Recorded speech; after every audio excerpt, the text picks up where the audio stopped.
chicken, and it tastes like Jack when I'm kissing him. So I told him that I never really liked his friends. Now he's gone and he's calling me a bitch again. There's a guy that lives in a garden state, and he told me that we make it till we graduate. So I told him that the music will be worth the wait, but he wants me in the kitchen when the dinner plate. I believe that we're meant to be. But jealousy, get the best of me.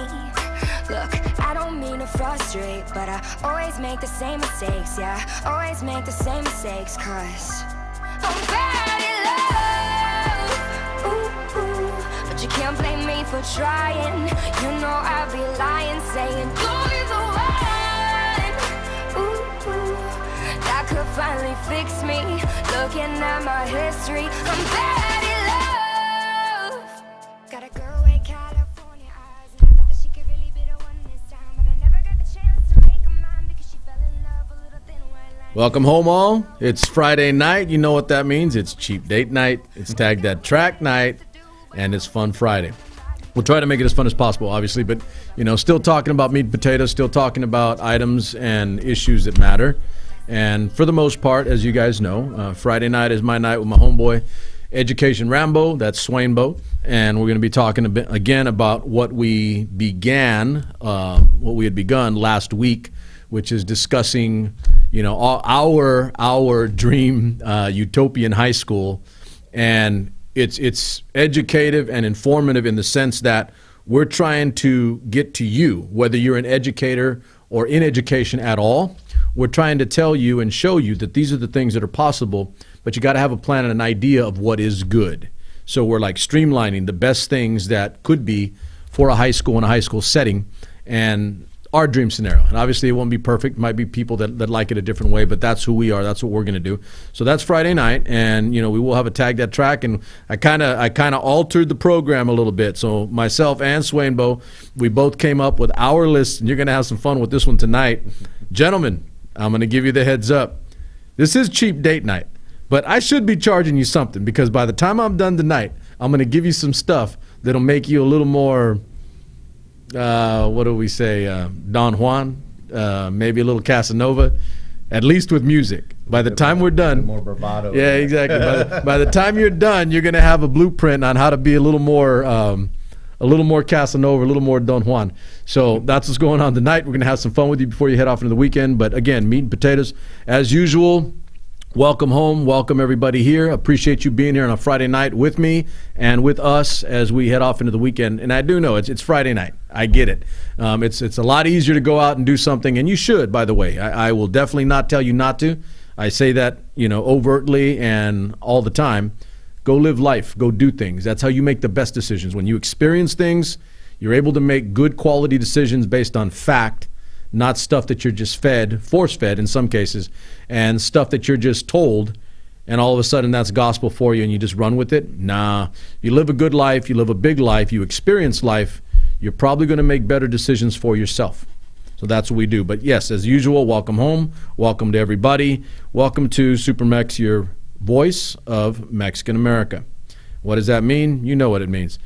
The voice of this young dude seeing things through the filter and the lens that which I grew up with.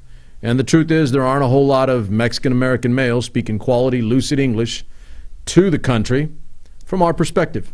It's different, just like everybody else is, but ultimately, and you're going to love this, watch this, double A, it is all American. It's about as good as it gets from this perspective, all right? So I ultimately believe that you can be part of the American fabric, be enmeshed in it, be part of it, and by extension, using your cultural background and the things that make you unique in heritage, you bring those to the table and you make those a part of the larger American fabric. That's a quilt of many colors, baby. And when you've got that quilt, it keeps you warm at night, even on a Friday night, on a cheap date night. There you go. So without any ado, further than that, we are going to talk about our Dream Utopian High School with my homeboy Swainbo. Watch this. Wonder Twin Powers. Activate. Here we go. And so I think what we kind of ended up with last week was the hard number. I went back and I listened and I said to myself, what do we walk away with, you guys out there?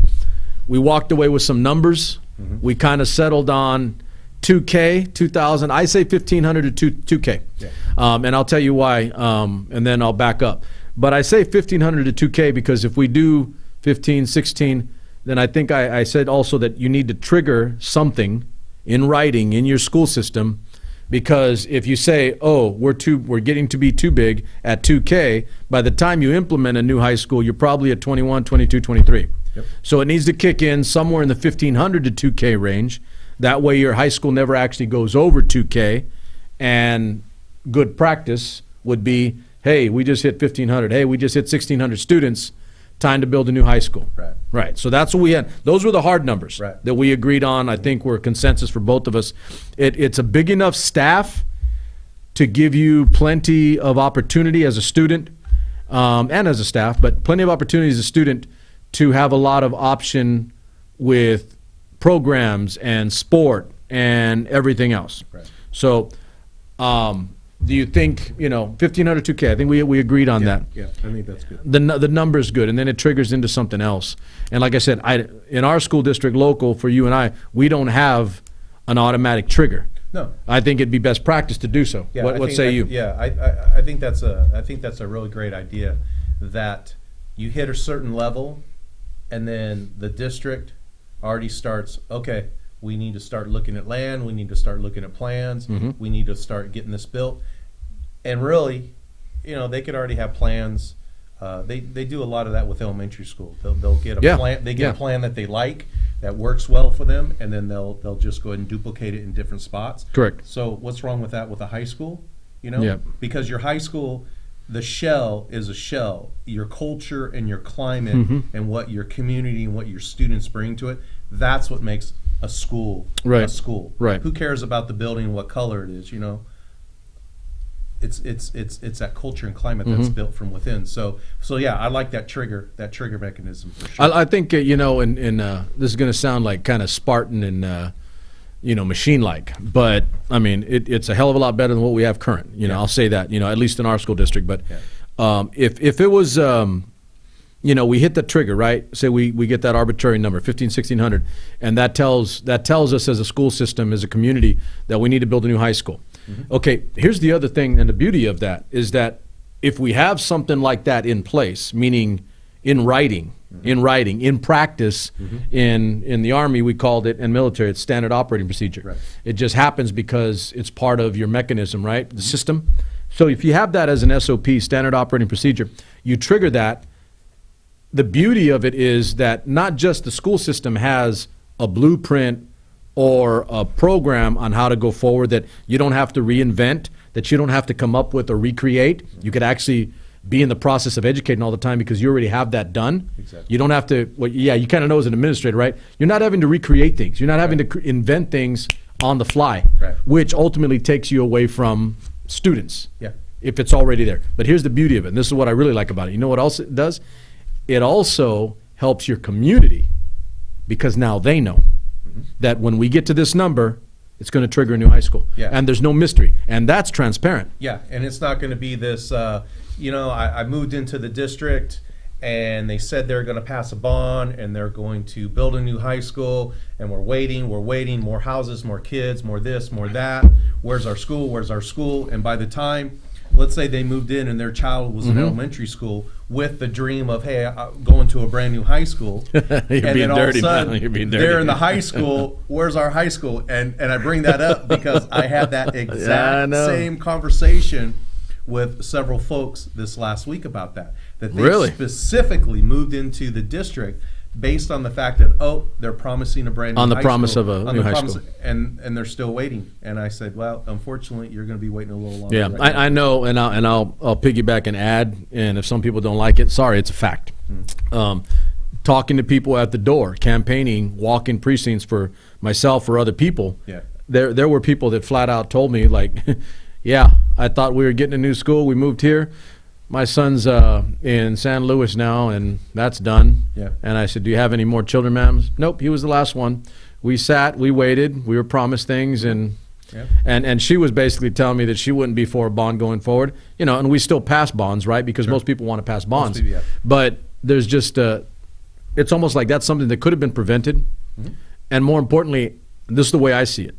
I have somebody living in my community that feels burned because they were told one thing, and I'll say it, and lied to, You know, if it wasn't an overt lie, then it was a lie through lack of understanding as a leader in a community. Yeah. And now they're not bought in. They're not invested fully. No. Now you have a segment of your population that, whatever, I live here. Yeah. But they're not like overjoyed and doing cartwheels and saying, "Yeah, man, I love being here. This school district kicks some butt, and I want to be a part of it. I'm proud to live here." Right. It's more a question of they're just living here, Right. and there's no buy-in. And those feelings kind of cycle through I know. the family to the friends and stuff. Because I had another conversation with a person that selling their house, and, and a buyer was like, "Oh yeah, I'd like to buy your house." It's in that school district. Let me put the brakes on. Yeah. For a fact, that happens. And so when people don't have that buy-in with their school, correct, with their district, they're not gonna pump up that school. They're not gonna pump up that district, and they'll say, "You know what? You're probably better off going somewhere else," and people do. Yeah. But on the flip side, we have more and more people coming into our district because of the housing situation, because the affordability. The price of homes and just the generation of homes on out there, and more are coming. And so, but I just think that we really need to embrace our community. Yep. And you know what? We're all in this together. And let's do what's best for our community and for our district, and let's start getting more and more people involved. A lot of our community and a lot of our teachers, they're checked out. They're like, you know what? I've heard these lies. I've heard this. I've heard that. I'm kind of done with it, and it's sad, and it's hard to get those people back into the fold. Because I mean, you're not operating at full efficiency. That's the kind of the way I see it. It's like you have a unit, right? And we've got a really difficult mission ahead of us. Right. And let's say that for education, and this is for anybody out there in America, right? You know, your hope is that the school district you live in, that the objective is to give your kids a quality education. And I'm not talking about the parents and the kids that are going to be good because their parents are highly involved, or they have the ability to financially, or resources, or just motivation, So nothing personal, but I don't. That's kind of a disregard for me, because those people are going to take care of their kids and do things for their kids anyway. Right. Anyway, however, if you're in a unit where you have a percentage, an inordinately larger than what should be their percentage of people that are not totally invested and bought in, then that weighs the whole thing down. And then maybe you're just like, oh, I'm the biggest fish in this small pond. Instead of just saying, okay, I'm the biggest fish in this pond, I'm going to jump into a larger pond.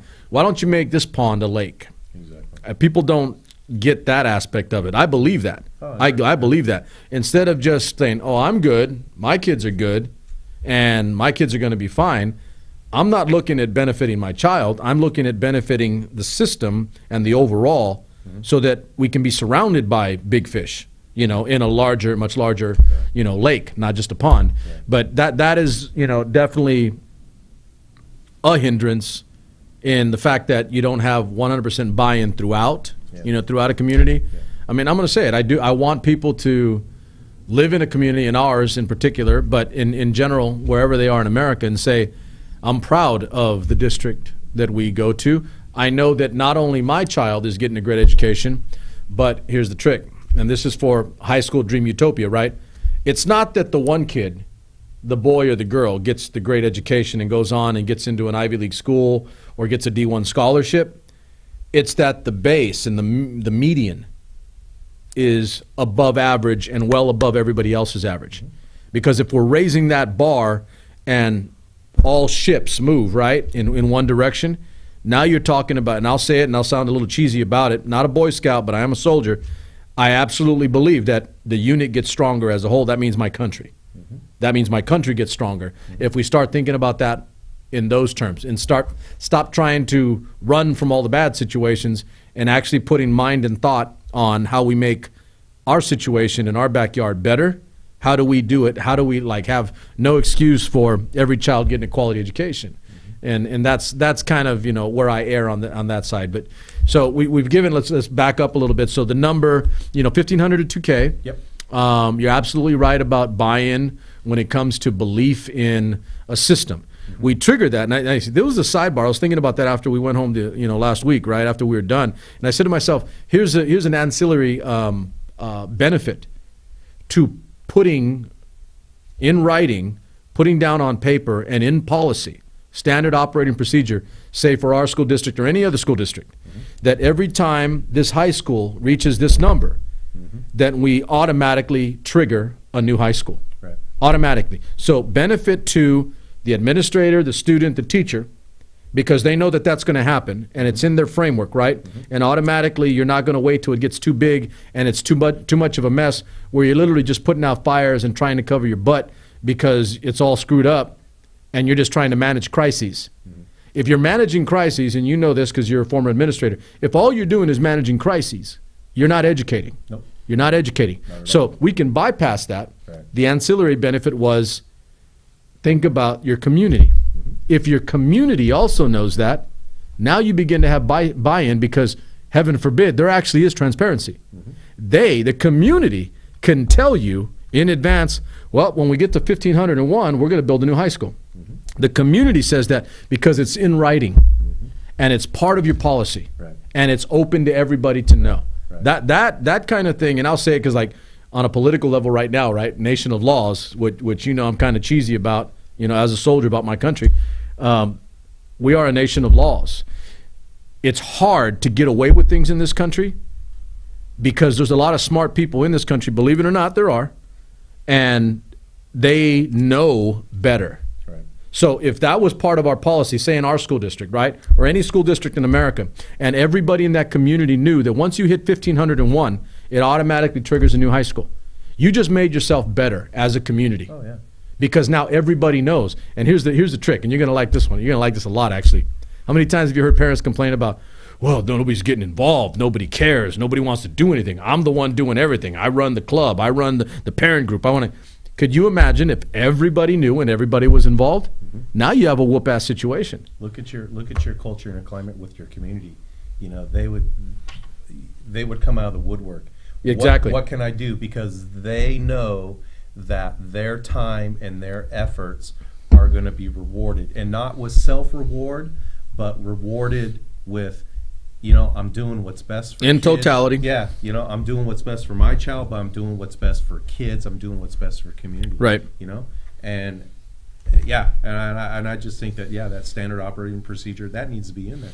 I'm kind of, you know, I'm kind of hard-headed about it for obvious reasons. You know why? I mean, I believe in SOP. Yeah. I hear a lot of people, you know, in school systems, and not just our own, but a lot of them talk.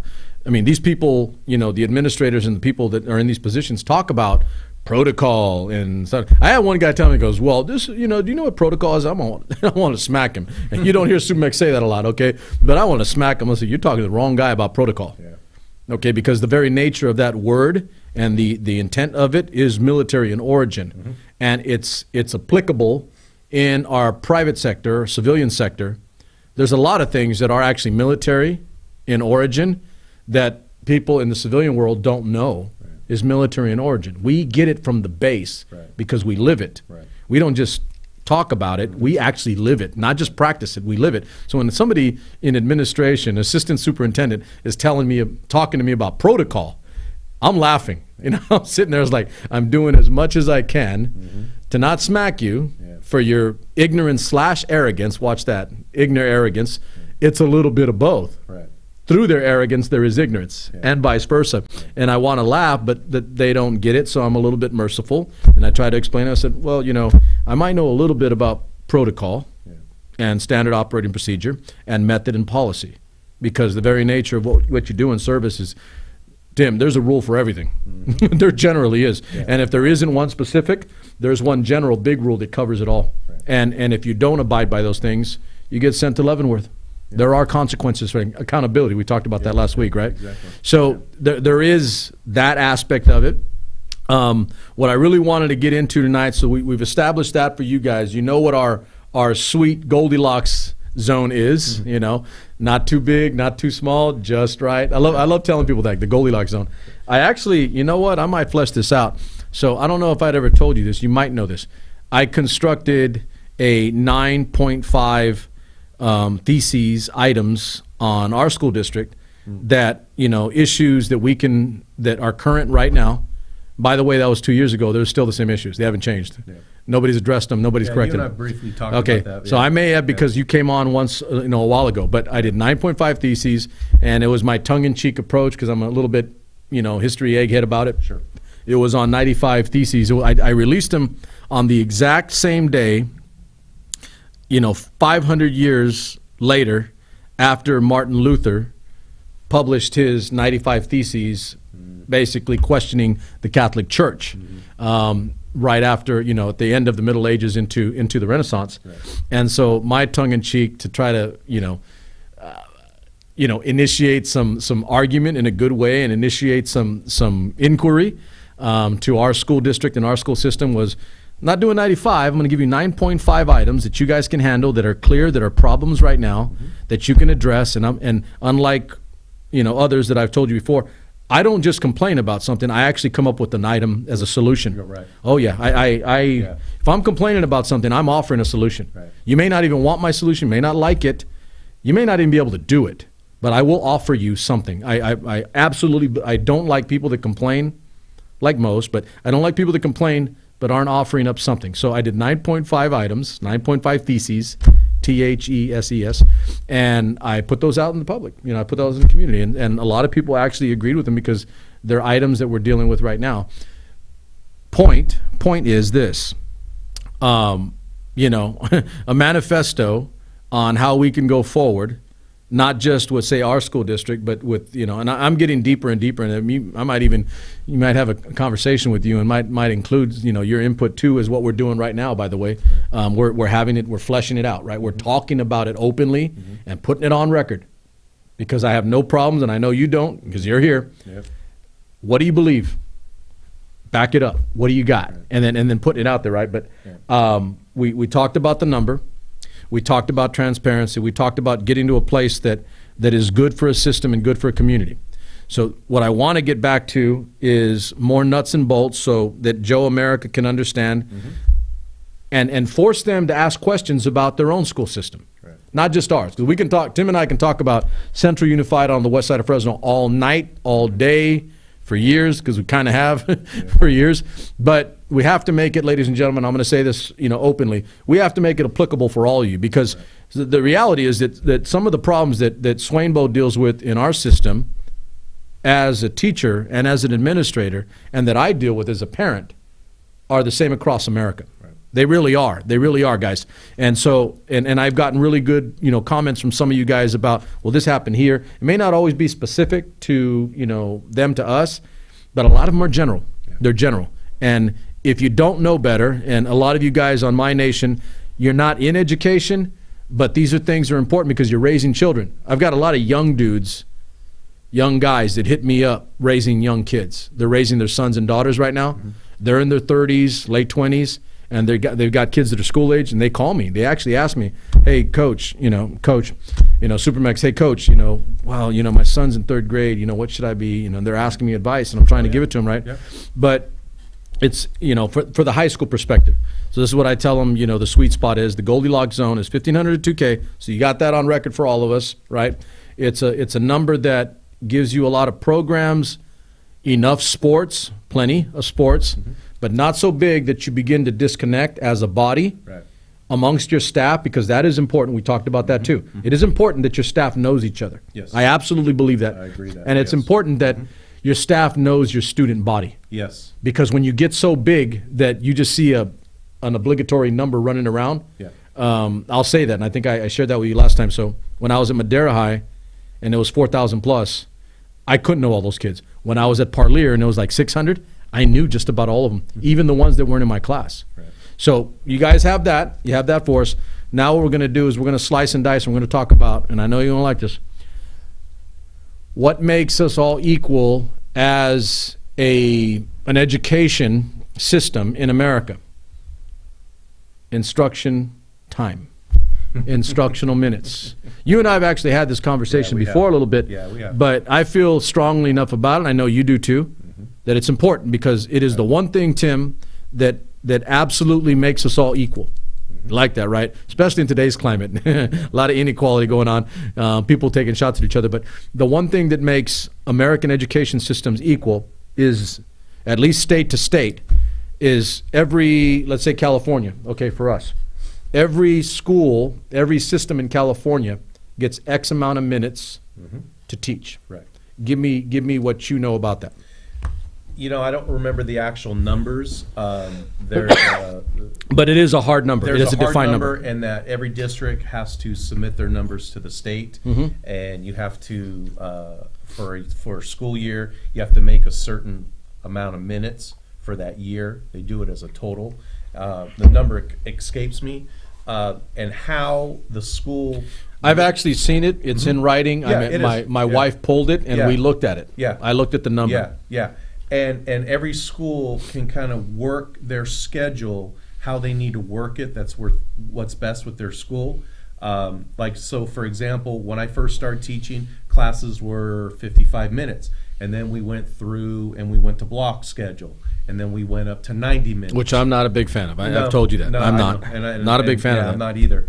And then they kind of went back down to about a 75, but still a block. They did compress. They did every other day. Explain to the audience what a block is. So basically a block schedule is that you would take, let's say your child is going to take 4 classes, and they're going to do a compressed block, which means they're going to take those 4 classes for every day for 90 minutes. And they're going to do that for a semester, and a semester is going to count as a year's worth of work. It's just like the college system. Okay. And then in January, they'll take 4 other classes, 90 minutes each, and then at the end of that year, they'll have another year's worth of work. And so that's the. Let me stop you there. So the difference is like to Joe and Jane America, right? Yeah. That isn't knowledgeable like Tim on high school and middle school, systems. Right. Okay. The difference being is that in the old days, whatever the old days are, it was 6 or 7. 6 or 7 classes, 55. But they went on throughout the year. Went out throughout the year.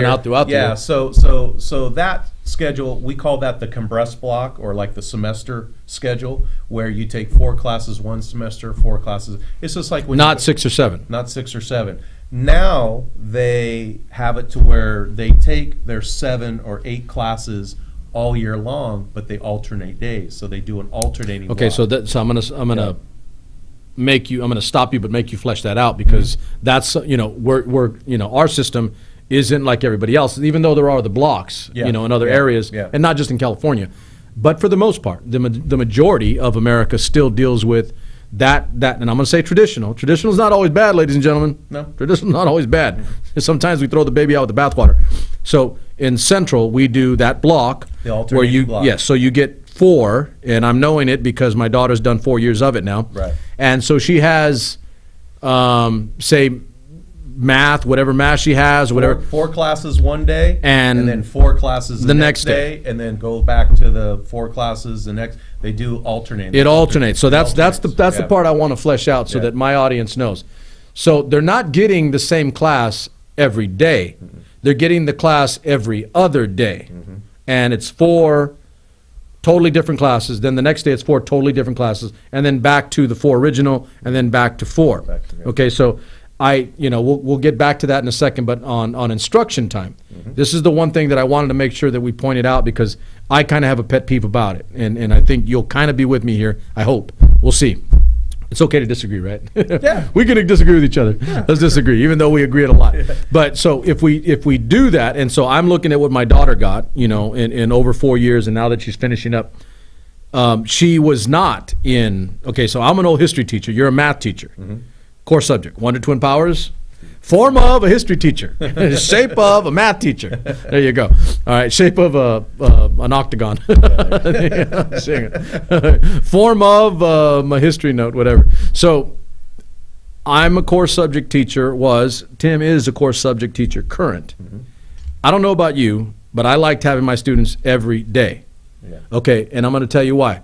People don't know this or don't understand this if they're not living that life, but I absolutely believe that history needs to be reinforced like daily, that you need to go through the process of it. There's a mechanical aspect to teaching history. Right. Okay, it can be really, really formulaic, and that's not always bad either, by the way. Right. I think I've told you the line where, I can't tell you how many times I've heard history teachers tell their students, history's not just about names, dates, people, and places. Mm-hmm. And then they find a reason and a rationale to conceptualize and give these kids all these cool, conceptual ideas and ideologies with history, and then I walk in and I say, no, you're absolutely right. History isn't all about just names, dates, people, and places. Yeah.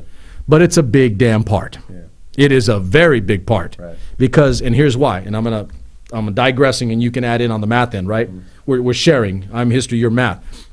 It isn't the only thing, but it is a major process and a major component of the function of history. Mm-hmm. And I'm going to tell you why. Because that is our base and our stand. Yeah. If you don't know names, dates, people, and places, it's really hard to leave from here and go to conceptual or theorizing. Well, it's the same thing with math.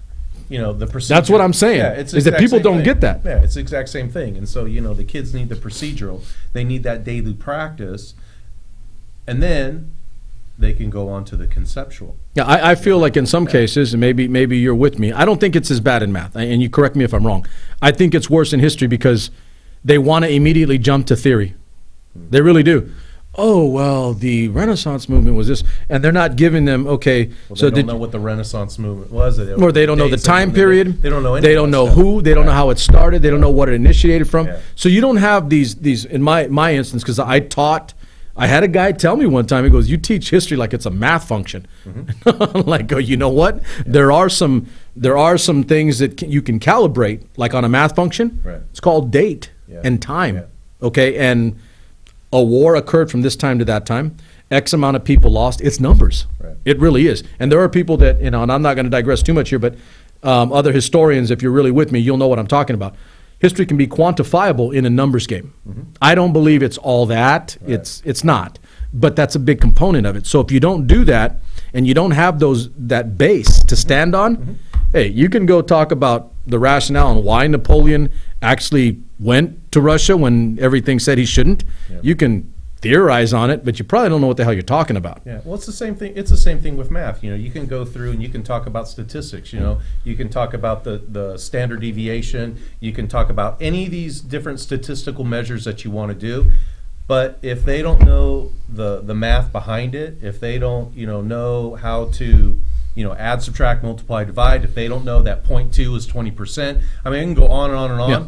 They're not gonna understand that. They're not gonna get the actual conceptual part of it, right? And so that. And in general, so let me back up, because you feel the same thing I do, even though we're two totally different subjects. It's the same thing. And people you have to have your base. You have to have that solid before you start building upon it. I would hazard a guess, and just me, not gonna not overblow it too much, but so when I did my the 2 years that I taught at Parlier High School and on the east side of Central California. I don't say too much about it. I did to my students because I wanted them to know that they kicked ass. But we had the highest one-year gain in test scores and the highest gains overall in the history of that school district ever, because I taught it like a machine on my end anyway. And my students will know I never missed a day. I missed one day. Take that back. I missed one day. My daughter was born. Yeah. That is the only day I missed. Every day I walked in the class, I was in a coat and tie. It was for me. That's uniform for me. Sure. Right? I was in a coat and tie, and I had an image of what I thought it should be to get these little dudes to understand the importance and the gravity of what history is, because it meant that much to me. Right. Because I felt that in, like, and here I'm really digressing, but I feel this country has lost its place and its purpose. Right. That's not specifically a math thing. That's not a science thing. That's an us not knowing our history thing. We don't know who we are in some way. So anyway, I did that, and we gained number, we improved, we increased, but it was a base thing. I believed in building base, and then you can begin to conceptualize and theorize. But if you don't have that base to stand on, guess what? You're not gonna, you can sound maybe, because I know guys that can write real well, flower it up, but they don't know at core what is. My son's dealing with that right now. We talk about that because you know where he's at, and he's around some really bright kids. He's kind of at the top of his class in his social sciences department, and kicking ass real well. And he tells me that there's a kid who got an A because he wrote a good paper. He wrote well. His content wasn't as meaty as Richard's, but he got the same A. He got an A. And so Richard's kind of like, he doesn't know what the hell he's talking about. But he can write a good, and so Richard can write too, by the way, but he's writing out of understanding of content. The other kid's writing out of flowery and trying to make it sound good and theorizing. when at the core he really doesn't know it. Incidentally, I kind of think that's a problem with our leadership. Currently, we don't know who we are, and we flower it and we're bullshitting our way through. Or maybe the guy would make a good politician. So. That's where I'm going, exactly, because that's where it ends up being, especially at that school, because we have a lot of politicians that come out of Harvard. Exactly. It's a lot of them. Yeah. So back to like the instruction time and the minutes, right? Yeah. You're the 4 and the 4. Yeah, I mean, here's where we're going to lack. This is what we're going to lack, and I'm going to let you run with this. So this is what I'm going to tell my people, and I know I've said this to you before too. You have 8 courses.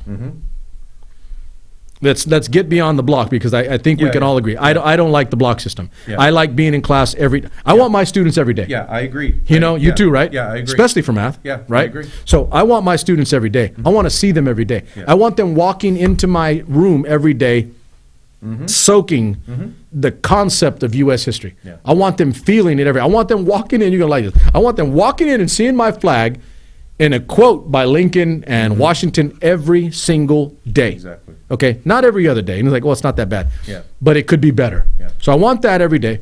But here's where I really feel we're missing the boat in our particular district. And I'm saying this so that you guys out there know, and you're warned in advance so that it doesn't happen in your area. Okay, because of the block system, we're not consistent with our students day to day. We don't see our students every day. By the way, as an instructor, I want to see my students every day. Right. I'm sorry, but I do. I don't want to see them every other day. Right. I'm not, and I'm going to say this. There are teachers that they're cool with it. Yeah. That's because they're not doing their damn job. Let's not get too far on it, but you know what I'm pointing. They're being lazy about it. They're collecting a check, and they're just doing their damn job. My wife probably see this and probably not be happy about what I said, but oh well. It hasn't been the first time. It won't be the first time today, as a matter of fact. But here's my point to the instruction time. Everybody in America, or at least, let's say, state by state, California, every school in the state of California, high school, gets the same instruction time. Yeah, they have to meet the minimum quota for instructional. Okay, so in that instruction time, the state of California dictates this amount of instruction minutes. What your school system does with it is entirely up to your school system. Right. That's where the disconnect begins, and that's where some schools can fall behind. Depending on how good the quality of instructor is, et cetera. But if we're doing, and this is simple math, right? Not fuzzy math. Remember that? Fuzzy math.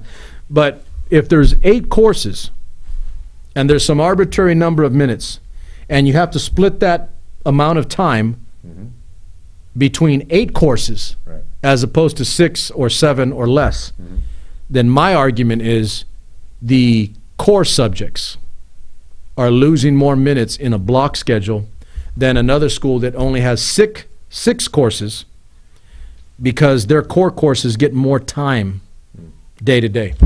Yeah, and for me, the longer time, from what I've seen, the 75 minutes and the 90 minutes, it's not utilized the way it should by most. Because there's too much ample opportunity to fluff. Right, and don't get me wrong, there are a lot of teachers that use every ounce of those minutes, the good ones, effectively. And there's others that have not been properly trained how to specifically utilize those minutes. Do an hour and 15. Exactly. And so I remember that when we went from a traditional schedule to a block schedule, and what year was that, by the way? Do you remember? That was 95, 96, somewhere. Did they rationalize that? Well, our new high school. Was that it? Well, they rationalized. They talked about, we wanted to go to this for several reasons. The first reason was, we want to get our students. They believed that if we added more minutes to the classes, that the students would get more instruction, a better education, and test scores would go up. In theory. But here's the rub, though. When it was just like, okay, we're going to block schedule. I wonder if they ever, and hold that thought for a second, but I wonder if they ever considered the fact that my big bone of contention, by doing a block, your core subjects, your 4 core subjects, would all lose time. No, because you can go get research data. I don't like the way you did that. No. I don't like the way you did that. That's ugly. Yeah. No. No, honestly, no. And because, you can go out and you can get any publication you want. Now you can go on the internet. You can find any research that's going to justify your opinion. Yeah, that'll fit your need. Whether it's a pro or a con. Right. And we talk about data. I'm a stats teacher, okay, at night. And we talk about data and stuff. Data can be manipulated any way that you want. Exactly. You can cherry pick numbers, whatever. So when you have somebody that sits there and says, you know what, the data says that if there's more minutes within the classroom, that these kids are going to get a better education, show it to me. Then it'll fit your need. Yeah. But when we went to block schedule, we had a little bit of training, but not. I'll tell you right now, I learned by doing, and I learned by making mistakes, and I learned application. Yep. I sat in a few trainings, and I had people, showing me how to do this stuff, and I was just kind of like looking at them like, okay, you know what? Come to my classroom and come model this for me.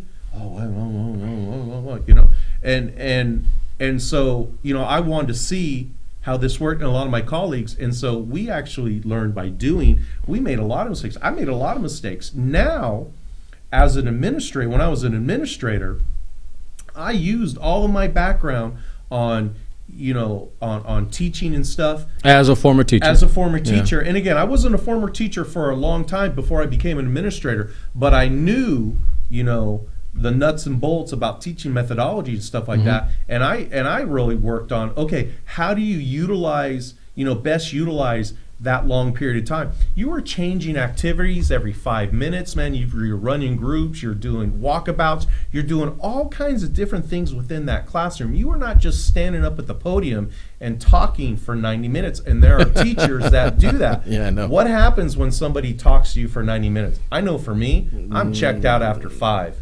I'll just be I'm honest. I'll be very honest with you.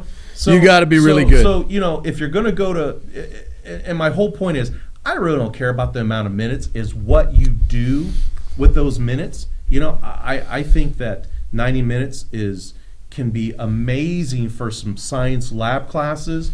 Yeah, I will. Yeah. I mean, because let's face it, like when you get to college, and that might not be the best example, because I will say this, college isn't high school. And I keep telling people that you guys are, we're going to try to move the needle. We're going to try to be better. We're going to try to up the game. We're going to try to move the bar.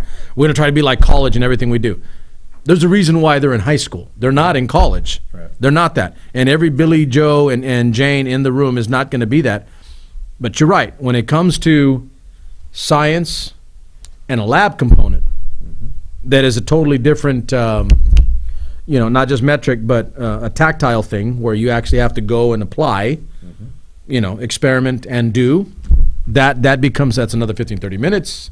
I get that part. Yeah. I get that part. I guess I'm saying on my end, if not for yours, I think 75, 90 minutes is too long. Yeah, there needs to be a happy medium, and also too, let's say we say 60 minutes classes, okay? Those instructional minutes needs to be sacred. And what I mean by that, I know. What I mean by that is that the phone is not ringing, the intercom. You know what? Can you send little Johnny up to the office, please? Because what was that, Mr. Swain? He needs to. What, Mr. Swain? What'd you say? Or the bell, or the attention. Mr. Swain, I got to check my Twitter. Yeah, leave me alone. Well, but I'm saying, it's got to be sacred from the office. It's got to be sacred from the interruptions. I get the whole Facebook and the stuff with the kids, but you know what though? As a teacher, that's your job. You're trying to teach a lesson, and your phone is ringing. Hey, you know what? Johnny's mom is here. He needs to go. Hang up the phone. Now I go back to my lesson. Oh, attention, teachers and students. The lights are on the brown Ford Bronco that's in the parking lot. Oh, hey, we've got prom tickets, for sale. This and this and this. When I became an administrator, when I went to Rio Vista, it was the first thing I did. I told my staff, my front office staff, I said, you will not contact that teacher and bug that teacher and contact that room unless it is an emergency. You know what? Not during instruction time. Not during instruction time. Well, hey, what happens if a parent has got to pull a kid on out or whatever? You know what then? We'll send somebody, right. and we'll try to make Don't disturb the environment. And I tell you, that is just right there. If that is done, you would see the instructional minutes, whether it's 50 minutes, where it's 60 minutes, where it's 45. Best used. Yeah. You know, we've had that discussion. Yeah. I think we did that one time on a prior, and because that's not going to change, by the way. And that was like maybe a couple years ago we had that discussion. Yeah. That's not going to change because I mean, so you have this sacred amount of time, you have this sacred amount of minutes that say you as a teacher, that makes you that amount of time that is the same for you as any other math teacher in the state of California, right? That makes you equal. That makes you equal. Right. And what comes after that is entirely on you as an instructor. I know you'll be okay with it, but I love that. Yeah. I love saying, okay, let's get a finish line and a start line. Yeah. Okay, I know I've got this much time. I know that the teacher in Fresno Unified, in Clovis Unified, in Kerman, in Sanger, or wherever, they got the exact same amount of minutes that I have. You know what I say to that? Let's do it. Yeah. Let's get it on. Yeah. Okay, because there's no advantage, there's no disadvantage. Right. It is the same amount of time. And the way I looked at it, and I used to tell my kids that I taught, I was like, you give me a level playing field, I'll kick the hell out of everybody. Yeah. Because I will outwork them, I'll out-efficiency them, right. I'll out-intellect them. Right. And I felt like within my context with my kids that I did. I know I did because we saw staggering numbers like in a short amount of time. One of my best kids got a full ride to Penn. I can give you all the stories. And I know that for a fact that the graduating class that I had, that I was a senior class advisor, and they had the highest number of students graduating 4-year universities in the history of their school system. I didn't know that till later, but I'm pretty damn proud of that because I kept those minutes sacred to me. No. It made me equal to every other teacher. Now, you and I both know the students are not the same. No. Okay? But the minutes are. I won't make the excuse that, okay, so-and-so has a parent or two parents that are both educators. So-and-so has a dad that's an engineer. So-and-so has I didn't get a lot of that at the school system I was at. Right. I didn't. So-and-so in my school system was like, so-and-so's mom came from Guanajuato. So-and-so's brother is out in the fields right now. Okay, so I worked with what I had, but I had the same amount of instruction time, and that's what made me equal to everybody else. The minute you begin to take those away, and things that, and I think what you're pointing out is, there are controllable things that are entirely within your purview. Exactly. They are controllable by you as an instructor, and they are controllable by the system from the administrative position, the district office, site administration at least, right?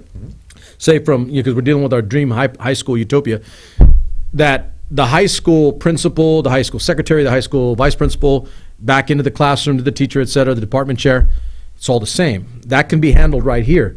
So don't call me when this is happening. Don't talk to me when that's happening. Don't call me for this. Don't call a student out of my class. Da, da, da, da. If you manage all that and you fight tooth and nail, because I know I did, and I made some enemies with some of the former teachers, my colleagues, not the administration incidentally, but the other teachers. I wouldn't let them get out of class and go hang out in so-and-so's class because that person used to let them chill. Or they were in a club with a different teacher. Or go make posters for the football game. I don't want to talk about it, man. I don't want to talk about it. Go do that. Yeah, I get you. I've been there, done that. Yeah, I know. Tim, it did not pertain to education. Right. And if it wasn't building and tantalizing, intellectualizing the gray matter, then why the hell are you doing it? So you can feel good about yourself. Now, I'm a little more hard-headed about that, and I know that, it may not go over well with it. I've heard that argument, well, some kids need that. Damn it, I was one of those kids, okay? You can't argue that with me because I was a kid that was not a good student. You know what I want now in hindsight? I wanted you to teach me. Yeah. Don't give me an out. Right. Don't find a way to get me out of the classroom so I can feel good about myself at the time. Hurt me, beat me up, but teach me. And I guarantee you, the majority of teachers are right there with you, but what it takes is an administrator on site who is an educational leader. And I'll say that again. That administrator needs to be an educational leader, not just the leader of the school and, hey, we're going to work. Manager. The manager. An educational leader, where that administrator is in those classrooms every day. They're evaluating lessons. They're modeling lessons for those They're on teachers. Site. They're talking teach students. They're talking about curriculum. I get as they're hanging out in the cafeteria during lunch. Yeah. They're talking to the janitor. Yeah. all those things, but by primarily they're an educational leader. And, you know, I get the things where we got to do discipline, we got to do this report, we got to do that. I get that.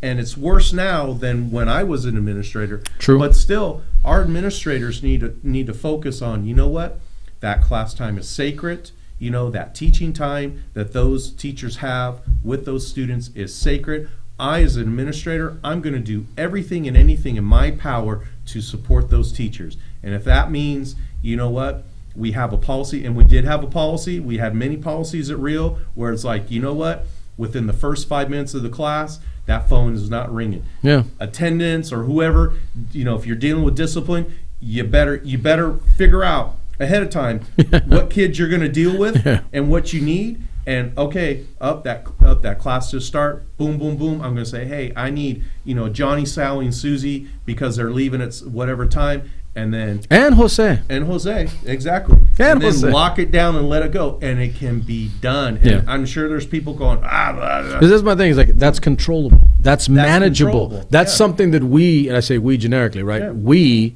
have control of. We do. But that is something we miserably fail at. Yeah. I'm going to say that. And it's not like some are a little better than others. You did a little bit better of a job of that than others because you knew the importance of it. And like, scary thought that, okay, we can do real well if we just get more minutes to the kids. Here's a scary thought. If they get the full amount of minutes and it's actually taught, teachers are teaching the entire time and it's not wasted, we can be better. Right. It's that simple. But we've reached this ugly point where it's not sacred, those amounts of minutes. Now, I taught it, like I said, that way myself because I said to myself, I don't have the same kid. Now let's use our backyard, right?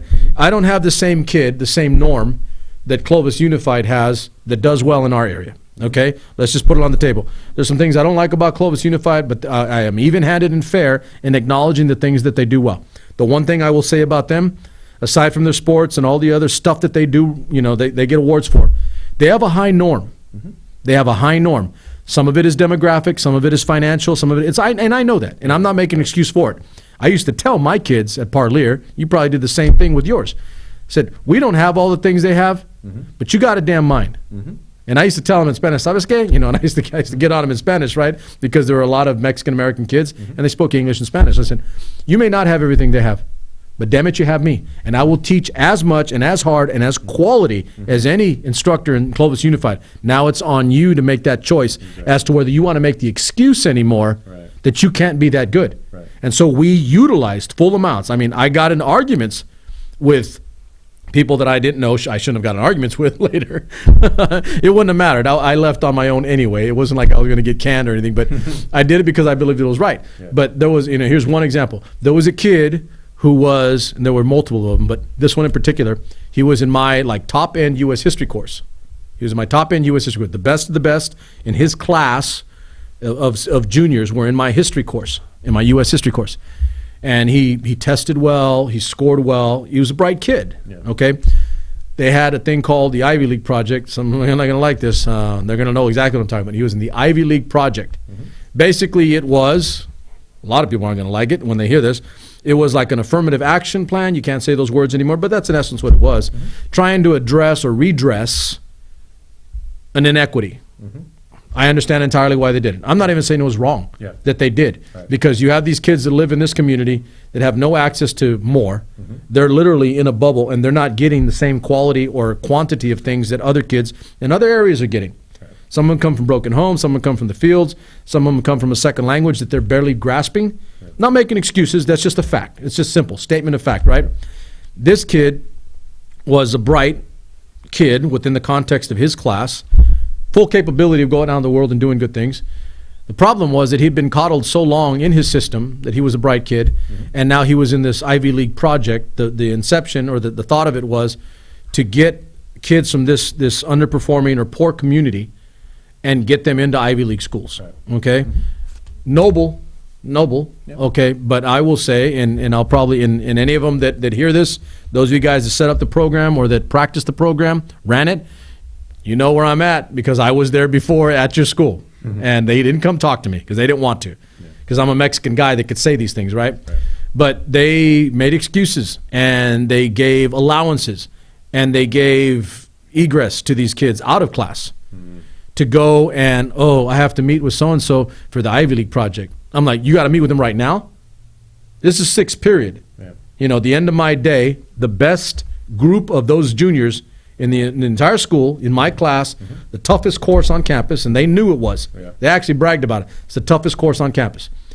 You mean you got to go now? You can't wait till 3 o'clock to go? Or your ceramics class, or your any other class for that matter. PE class, and again, I'm not A popping non-core. I'm not popping off about those A classes, non-core. but again, a non-core. A class. non-core course, Exactly. right? Yeah. So I looked at him, I said, so let me get this straight. So maybe you get into Harvard, maybe you get into Yale, you get into Princeton. What the hell good is it going to be if you don't know your meat? You don't know your history. And you're going to get into this school, and you know what you're going to do? You're going to look like a scrub. And what I found out later was that some of those kids that got the ride and got the pass to go to an Ivy League school didn't make it 4 years. Yeah. You know why? Because they didn't have the meat and potatoes. They were too busy getting out of class so that they can be made to feel good. And I told that one kid, I don't even know what happened to him. I know the one that I worked with that was a bright one a year before him. I told him flat out, you don't need to feel good. You need to know what the ugly is. Yeah. I'm going to give you meat and potatoes. You stay with me. Yeah. I'm going to work your ass off. Yeah. Sorry, ladies and gentlemen. I'm going to work your, that's my Spanish. Yeah. Ass. That's my, I don't say, pardon my French. No, pardon my Spanish. Pardon my Spanish. But I said, you're going to work your butt off. You're not going to make excuses. You're not going to cry and complain. You're not going to get out of my class. Right. You're going to be here every damn day so that when you actually do get into the school, if you're fortunate enough to do so, you're going to be able to handle the school. Yeah. The other one, not so much. And you know what's interesting is, you know what? I bet you there's 99% of the teachers out there feel the exact same way that you do. They just didn't do it. They just and it's like they just, my phone's always ringing. They're taking this kid. They're that just tired of the fight. Tired of the fight. I know I did. I know. I honestly, I'm not a good gauge for that, and you know why. Yeah. You know why, 'cause Yeah. you kind of know what I'm like. Yeah. I'm really hard-headed about that. I like the fight. Yeah. I like it. You know, I physically enjoy it, and I like mentally enjoy it. And then again, I didn't do it half as long as you had. I did like 3 or 4 years. Yeah. So there's the excuse, right? Yeah. But I'm going to bring this back to home. It's instruction time. Exactly. You do not touch my instructional minutes because that's and I'm going to say this to all the teachers out there in the world, and the parents, by the way. The one thing that makes all teachers equal is instructional minutes. And if you're fiddling with those instructional minutes, then you're disadvantaging your teacher, and heaven forbid, where do we go with this? Right. You're disadvantaging your student. Yeah.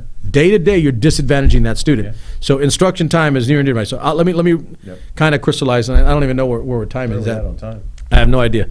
We're just going to keep going till we'll get a little bit more. I think we're getting close, aren't we? Probably.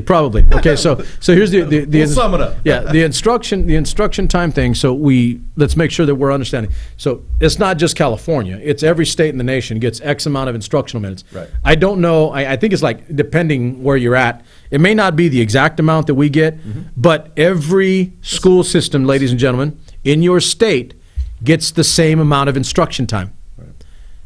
If you really want to change education in your backyard, start asking questions and digging into the instructional minutes that are used at your high school. Exactly. How they're used, how many courses are offered, because, I mean, this is really simple. Yeah. If you have to divide, say, 200 minutes, I don't even know what the damn thing is, okay. Let's say 200 minutes, arbitrarily. But if you have to divide them between 8 classes and 6, then clearly you're not getting the same amount of time in core courses. I agree. Because there are 4, let's do this, there are 4 core courses. Language arts, mathematics, social science, and science. Those are your 4. Right. Ladies and gentlemen, SuperMex Nation, America. There's 4 core subjects. This is the whole point to why we exist as education or an education system, is to teach those 4 things as an absolute minimum base standard. That's what our kids should be getting, and by the way, that's what we pay for as taxpayers. Right. We pay for that. So those 4 courses, that's it. That's the meat and potatoes of everything. If he's a Division I athlete, outstanding. If he's a great band guy, outstanding. If he's a great artist, outstanding. If he's any other elective, outstanding. All of them, all the above, right? Right. Great. Yeah. But they are not more important than the 4 core subjects, because that is what this country started, a free compulsory education in this system, this American experiment of ours. Right. That's why we have an education. That's where our dollars are supposed to go. Now they're all over the place. Right. So here's what I'll do. So if you're doing 4 core subjects and you have 8 classes, double the amount, and you have to spread the minutes out amongst 8, then your core courses suffer and you lose time. Right. Now, if another state or another school district in California, for example, if another school district in California only has 6 courses, then these 4 have more minutes than sharing it with 8 classes. Yeah. I think everybody can understand that. I think we can all get that. Yeah. You're losing instruction time in the core courses. Right. So when you're out there complaining about, hey, they got to read, write, and arithmetic, they can't get that if you're dispersing the minutes over 8 classes as opposed to 4. Right. Never mind the fact that we talked about we don't even get them day to day. We don't get them every day, because I have a problem with that too. Yeah. Okay, so let's do this as kind of a wrap up. Yep. Like we talked about not violating that amount of minutes that are instruction time. Okay, in our backyard, in our system, we have, a crazy haywire experiment that is 3 campuses. If you're in Central Unified, you're probably not going to want to hear this. But then again, if you're listening to me, you're probably okay with it because you know what I'm talking about, and you do know that everything I've told you in the past is the truth. The people that don't listen to me are the ones that don't want to hear the truth. Right. Okay, so spread out over 3 campuses, over many miles. We have 3 different campuses, 4,600 students at least. And kids, you ready for it, America? Because now we're not just, I was explaining to Swain, Education Rambo. You gotta love that, man. Education Rambo. There you go. Right and wrong. If you haven't figured it out, guys, that's why I gave him the name. That's why he talks about right and wrong in education. It's real simple. It's black and white, right? No gray area here. But we have three campuses, 1 high school. Yes. It's 1 high school. It's 3 campuses spread out over many miles. Here's an example. My daughter gets out of her bio class with one of the best teachers in our system, out of like 200 and something teachers. One of the best teachers. Why, as a parent and as an adult, would I want my child out of her class?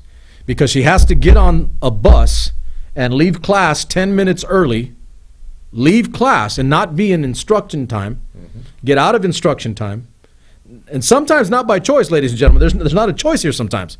Some kids just move because they have to move them somewhere because they have to get them a class. She has to leave and miss 10 minutes of instruction time and go to another across campus or to the other campus by riding a bus. She's shuttling and missing time. This one in particular in our school system, there will be people that don't like it, but nobody will refute it. And on the record, you can come on air on my time and argue with me as to why that's a good thing.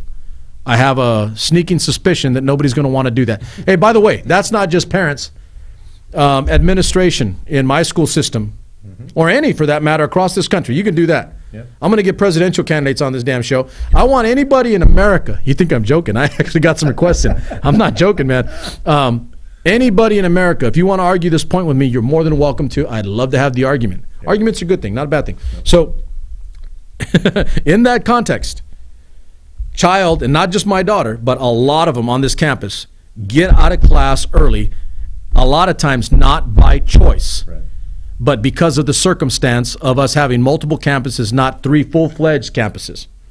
She has to leave class early and miss instruction time. That teacher doesn't like it, but the teacher can't say anything about it because that's the situation. They gotta live with it. So now that we've laid hard and heavy on the instruction time, America, can you not see that getting out of class and missing 10 minutes of instruction with a good teacher disadvantages our student? It disadvantages our student because other campuses in our region, they don't have to shuttle their kids. Right. They're not getting out of class 10 minutes early. They're not missing 10 minutes of quality instruction. We lose 10 minutes. So I did a calculation. I think I said this to you before. Over the course of the school year, excuse me, over the course of the school year, my daughter in just the 1 class, and there are some students that have, out of the 8 courses. Oh, they're going back and forth multiple times. Yes, out of 8 courses, they have 3 or 4 that they're shuttling back and forth. Yeah. Okay, so that's just 1 class out of 8, when other students have a lot of classes that they're shuttling on. out of one class in a school year, she's missing nearly 7 hours of instruction. Think about that. Yeah. Think about that. She still has to take the same test that some kid in Boston takes, some kid in Texas, some kid in New Jersey. That kid is getting the full amount of instruction. And my daughter, even though she's a bright girl, she has 7 hours less around there. It could be, an hour, a few minutes here or there. But 6.5 to 7, let's be safe, 6.5 to 7 hours of instruction time removed before the school year starts. Yep. How the hell is that education, and how the hell are we giving our students the best position to perform well? Right. We are not. Right. We are not, absolutely. You didn't deal with that so much at the middle school, did you, in any capacity? No, but when I was an administrator at the high school, we had shuttles. Did you see the beginning of that? Because like I said, you started the new high school. So that's when it started. Yeah. Yeah, and it was pretty crazy. It was like, the kids kind of knew what time they had to get out, and they all went to a bus, and then, we had to wait until the rest of the kids got on there, and then, the bus had a certain time, and the bus took off, and it drove to the West Campus, and then, they did the same thing. There were shuttles. We had, when we initially did it, we had 2 shuttles. Right. I think now they're shuttling quite often. Every single period, there's every single period, there's a bus going back and forth.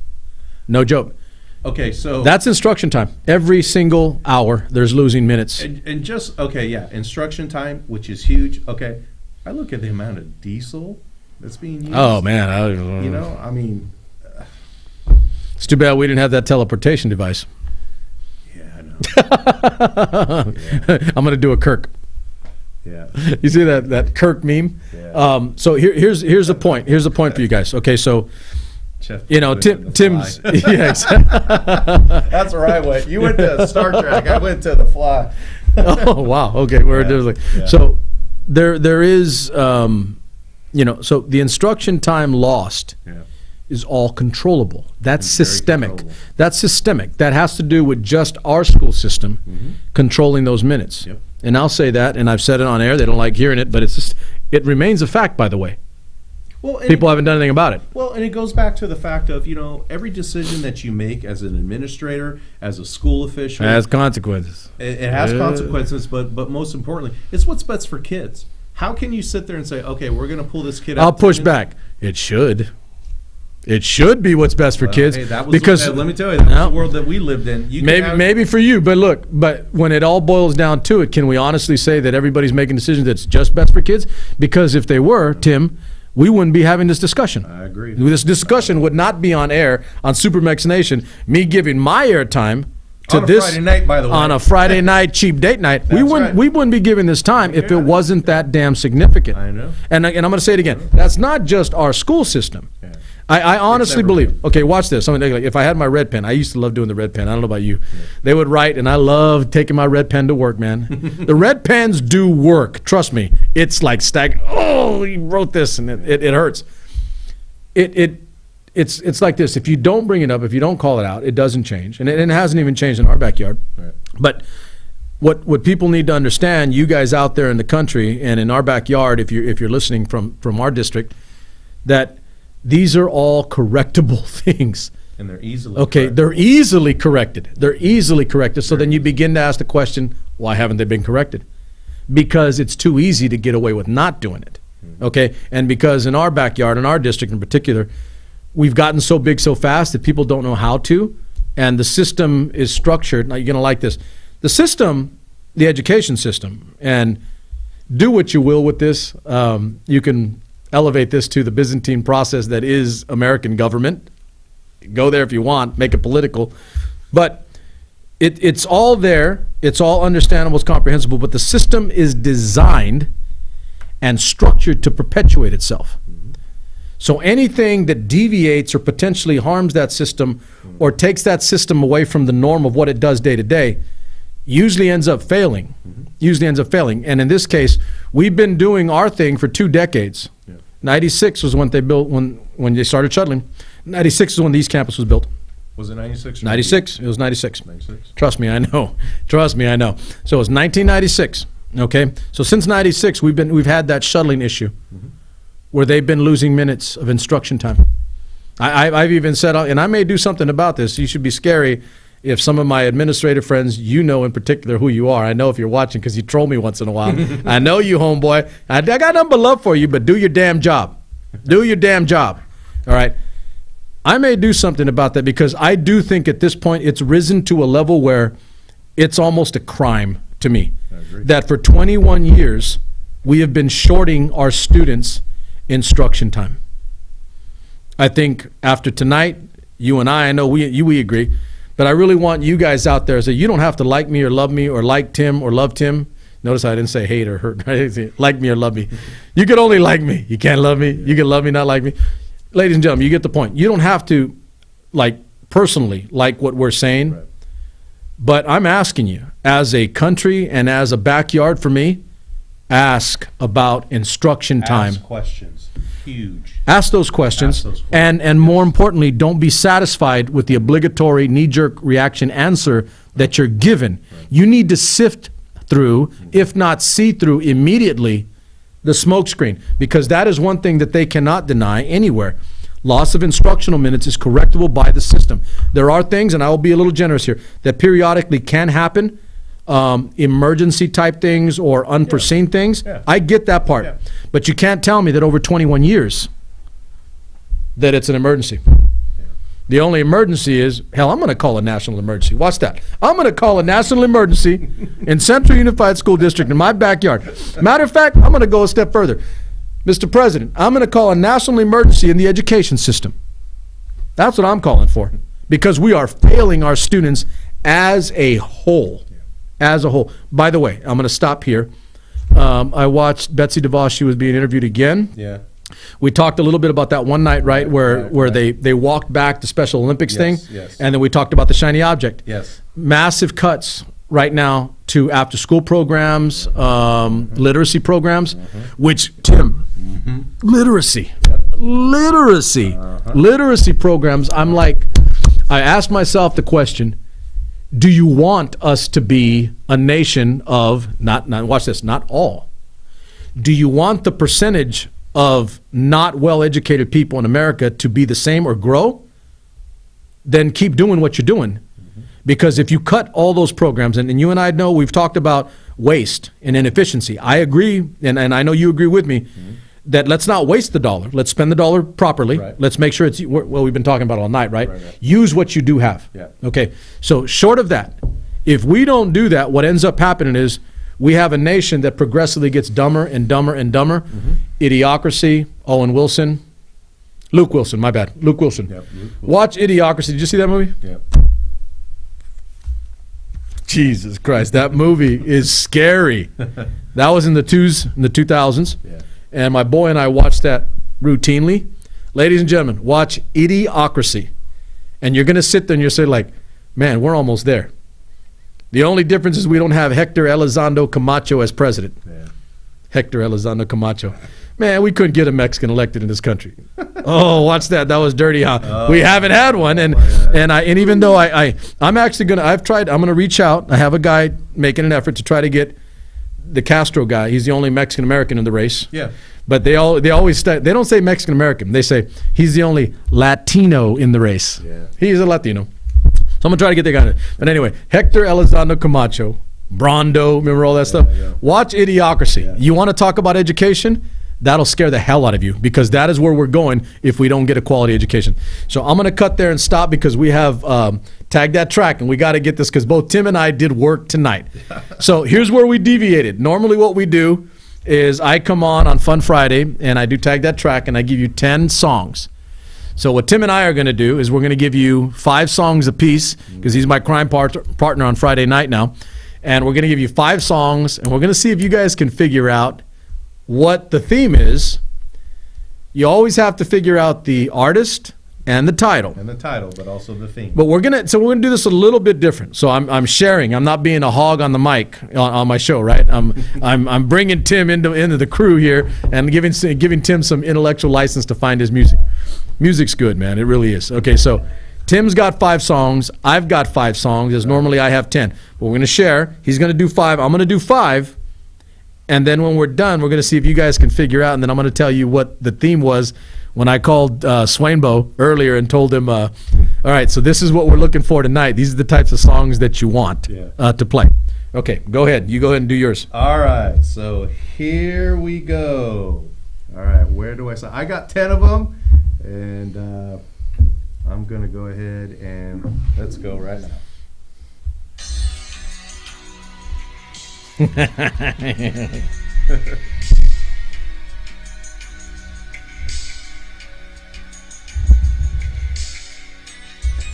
right. Okay, there's one. There we go. I know. I'm going to be able to get these. I'm going to write these down because Swainbo, we have some similar taste. And by the way, I do have a heavy music library. I've listened to a lot of things, so I know that one immediately. Yeah. I got that one. You want me to do all my 5 and then you go ahead and go 5 because I'm going to have to add on. All right. So here is my next one.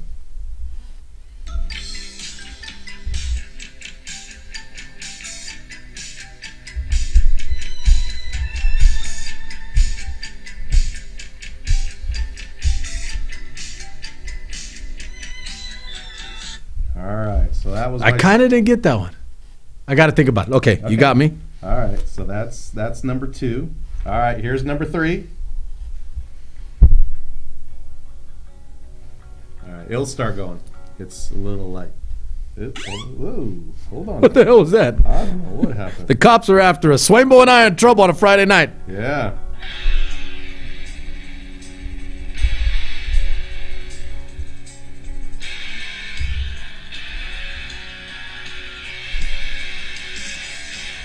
All right, so there we go. So that was number 3.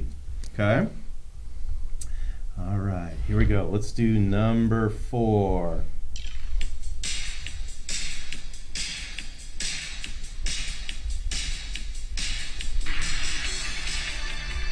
All right, that was. Yours is gonna be harder to get. I'm probably being too general for mine. Yep. And then this is gonna. Here's one that's gonna be probably the hardest. Let's see here.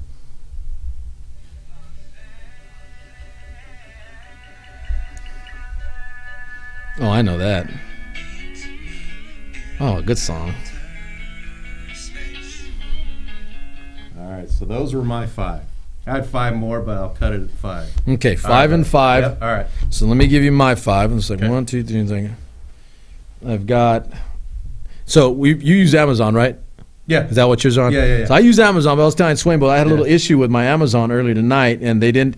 Normally, what I do, guys, is I put all my. I create a playlist for each of these nights, and then I just come in and I hit the playlist, and then you get your songs. For whatever reason, I was having an issue with my Amazon. Damn Bezos. That's what you get for being attacked by all kinds of crazy fools. Well, did you pay your bill? Oh, I pay my bill. It ain't that. I think it's because he's being looked into by the Saudis. That's what happens when you own the Washington Post.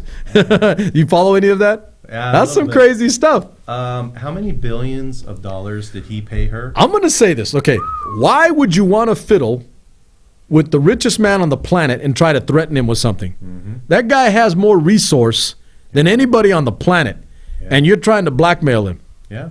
And I got to tell you, he settled with his wife the divorce. No, I know that. Okay, that's done. Yeah, but now with the other. Okay, so 25, 30 billion. Okay, the wife's fine. Trust me, the wife's fine. She's fine. But my issue is this. Why the hell are you going to fiddle with Jeff Bezos and try to threaten the dude when he has the ability to make your life a living hell until he dies or you die? Yeah. He has resources and ability, but I will say this is the last, because that guy is like absolutely nothing like me personally. Like, we're probably for polar opposite ends, and maybe not even ideology, but background, grow up where we are now. I'm not wealthy like that guy. But I will tell you this. I always pay respect where it's due, whether it's a Democrat or Republican, a liberal, conservative, or whatever. I got to respect the fact that they threatened him and they told him, I'm going to release these pictures. He told them to go to hell. Go ahead and do it. I like that. Yeah. I like that a lot. To me, you know what? That's all American, baby. Yeah. You want to threaten me? Go for it. Handle your business. Yeah, go for it. Matter of fact, I'm kind of doing that. Yeah. You want to have issue with what I say? Yeah. Welcome to come on air. Yeah, I absolutely love what he did there. Plenty of room for you right next to me. Okay, so I've got right. Yeah, exactly. All right, so here's my 5, and so it's going to be a little, because I have to pull them up. They're not in the playlist. Okay. All right, so here we go with the first one. Get my little speaker. I wonder if you can connect to the speaker too. You probably can. Sure I can. Because it's Bluetooth. Yeah. Where are you? There we go. All right, guys, you ready?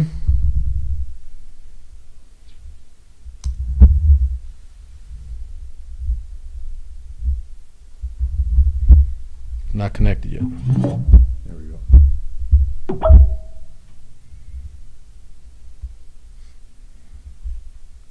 Volume. All right, here we go. All right.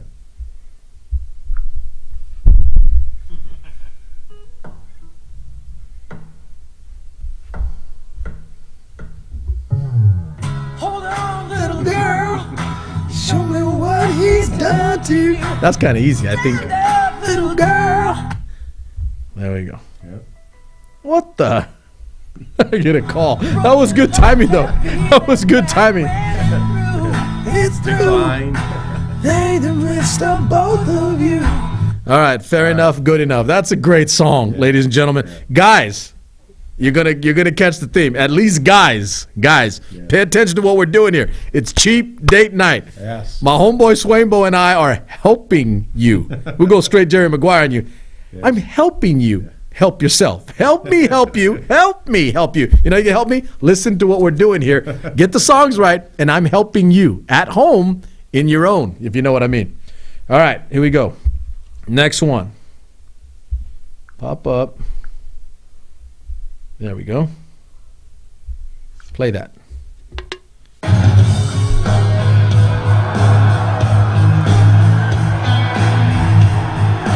Oh, that's the live version.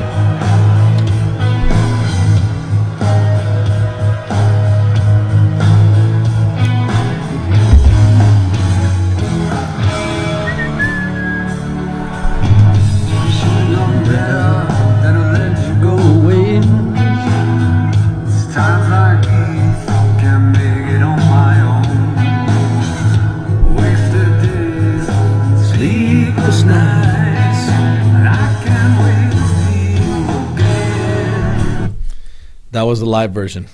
But That guy's got the easy enough. deepest voice when he speaks. That dude's got the coolest But voice, then when you man. listen to him, hit those high notes. Oh, I know. Ridiculous. I wish I was a singer.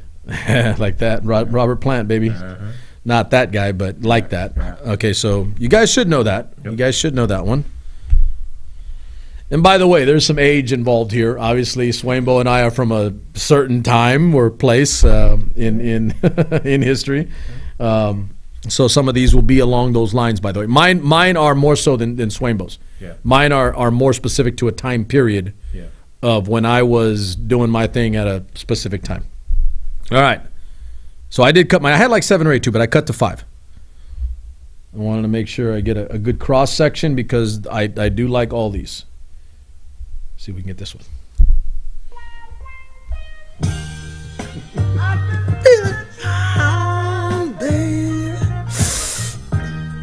Trying to hold back these feelings so long.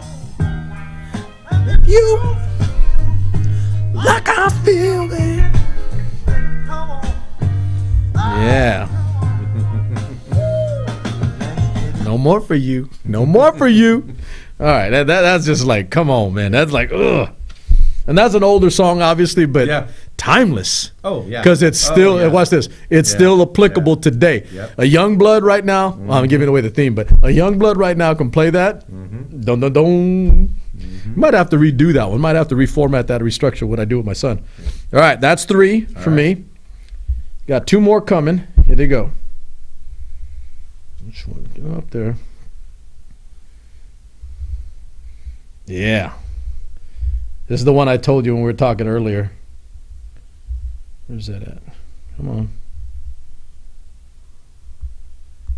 This kind of gave you the lead in.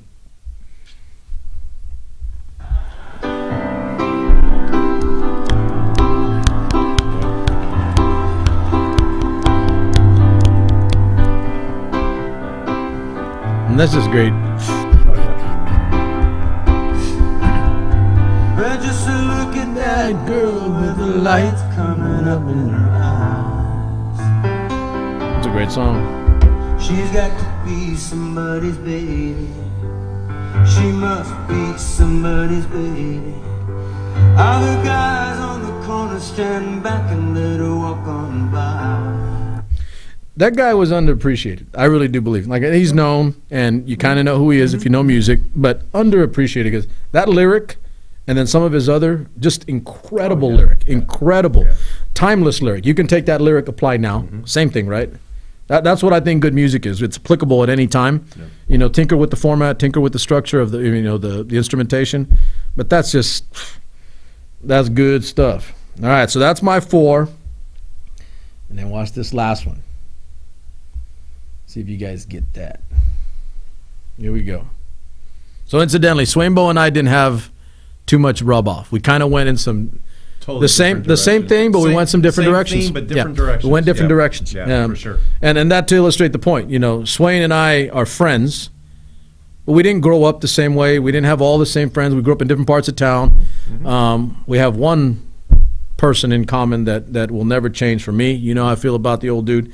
Sure. That's what led to our friendship initially. And it never changed, and that's really the only thing that we had in common early on to get to know each other. But again, this is the beauty of, and I'm going to say this, and I'm going to plug myself on air. That's the beauty of what I think we're doing on our program. We're giving you good quality information, good quality insight into important topics. It's not scripted in that ugly fashion where it's canned to try to move you one way or try to move you as sheep. This is real stuff, ladies and gentlemen, by real people that live real lives in this country that has some real issues, by the way. We're actually trying to solve the damn issues. And if music helps us get there, we're going to use music. Okay, here's my last one for you.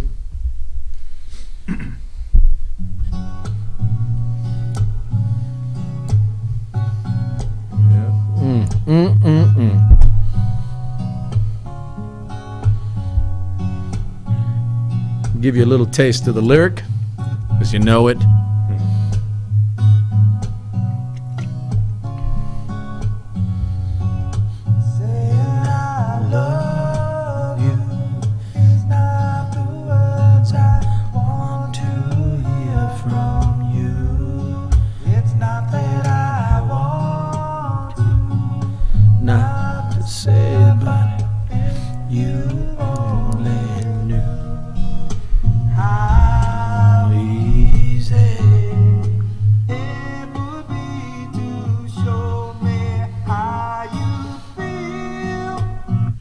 No, not doing that. I'm better now. I'm better.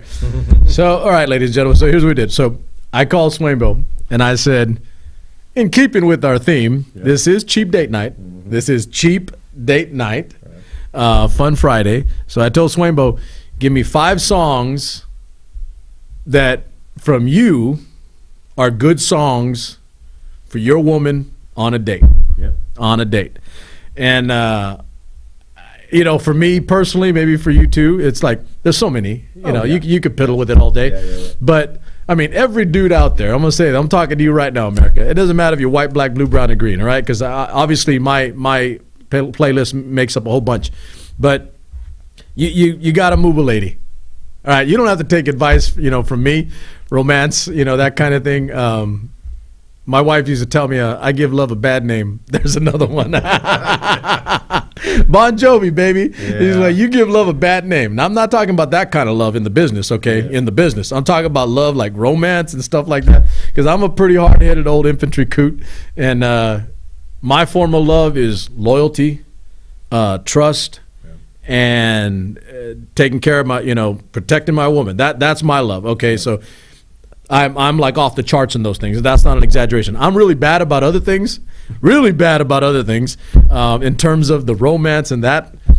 You know, I'm a hard-headed, you know, infantry guy. But the point being, ladies and gentlemen, is that you can't go wrong by treating your lady and playing some good music, spending some time, if not money.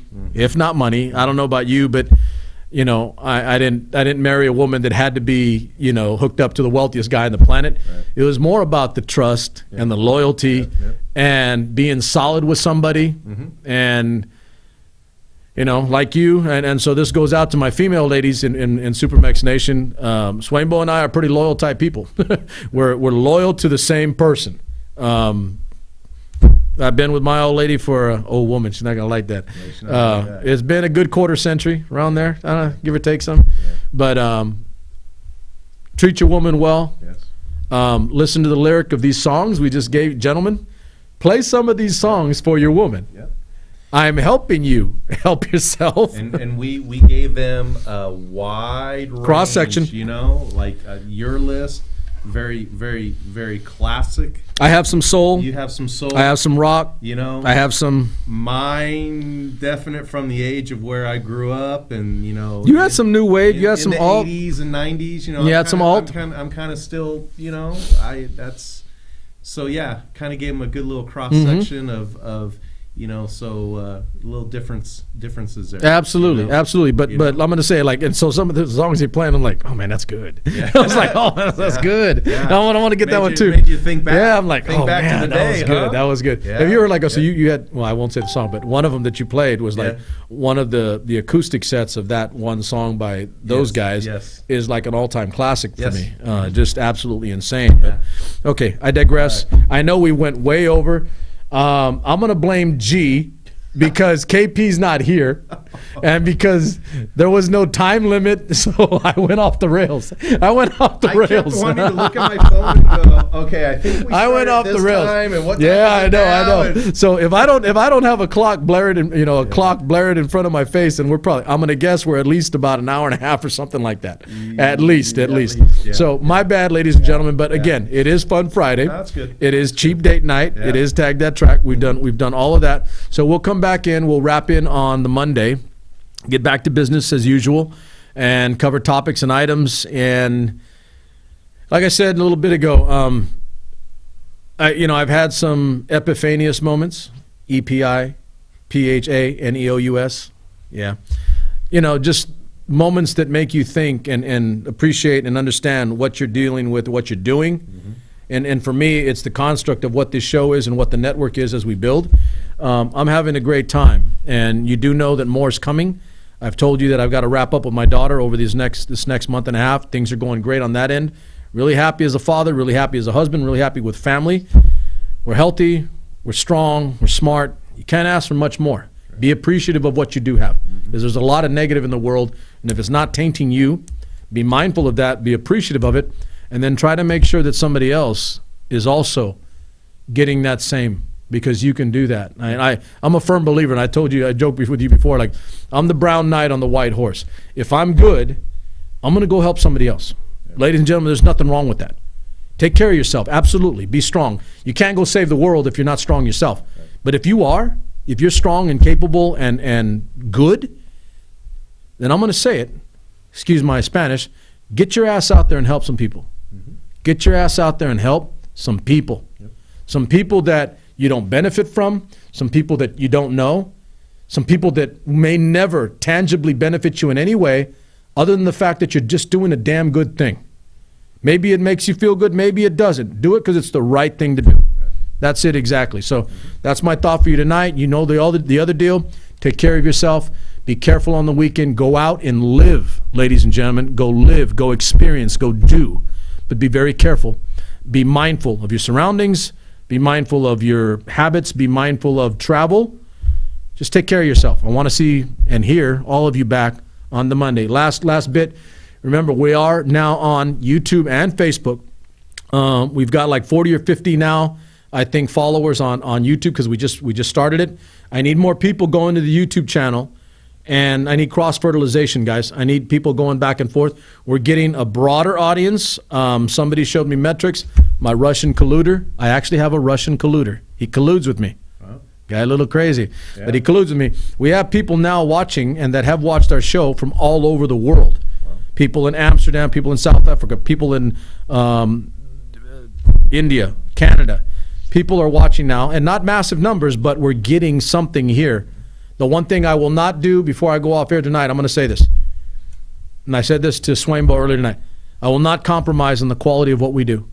I will not dumb down to appease or try to capture a larger audience. I honestly believe there's an audience for me and what I do, the quality of language, the intensity of topic, and the seriousness of what we're dealing with in today's environment, if not just in my local backyard with what we do, but in this country and the world. I'm not going to compromise on that. And you know what's going to end up happening? I'm going to get people that aren't just looking for the easy route and me telling them what to do and they run like sheep to it. I don't want sheep. I want wolves. Check that out. Check that out. In a pack of wolves, you can get some crazy things done.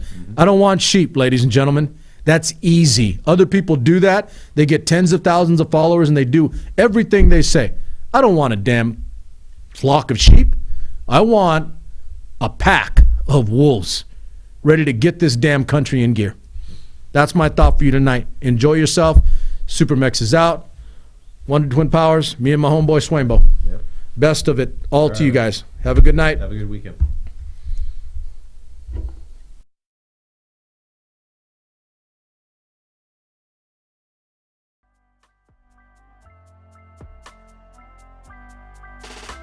Got a boy back home in Michigan, and it tastes like Jack when I'm kissing him. So I told him that I never really liked his friends. Now he's gone and he's calling me a bitch again. There's a guy that lives in a garden state, and he told me that we make it till we graduate. So I told him that the music will be